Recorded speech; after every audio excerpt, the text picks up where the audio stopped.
আসসালামু আলাইকুম। এই হকার ভাইদের জীবন সারাটি দিন কষ্টে কাটে। অনেক সময় তাদেরকে খারাপ ভাষায় গালি দেওয়া হয়।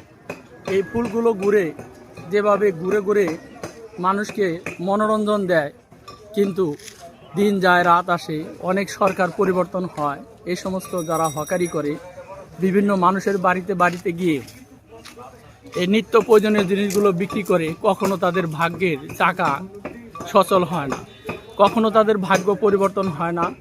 অনেক সরকার, অনেক জনপ্রতিনিধি, অনেকেই বিভিন্ন ধরনের কথার প্রতিশ্রুতির মাধ্যমে কথার ফুলঝুরি দেয়, কিন্তু কখনো এই ভাগ্যের পরিবর্তন হয় না। আমরা এই সমস্ত হকারদের পাশে দাঁড়াবো, তাদের কষ্টগুলোকে বোঝার চেষ্টা করব। আমরা কখনো তাদের সাথে কোনো কটু কথা বলবো না, কিংবা খারাপ ভাষায় গালি দিব না।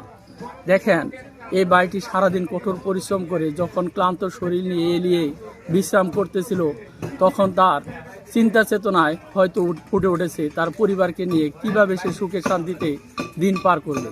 কিন্তু বর্তমানে বাজারে যে পরিস্থিতি, মানুষের আয় অনুপাতে ব্যয়ের পরিমাণ বৃদ্ধি হওয়ার কারণে তাদের প্রত্যেকটা দিন অত্যন্ত কষ্টে কাটে তাদের সে দুঃস্বপ্নগুলো ফুটে ওঠে অত্যন্ত মনের অগোচরে। ধন্যবাদ সবাইকে।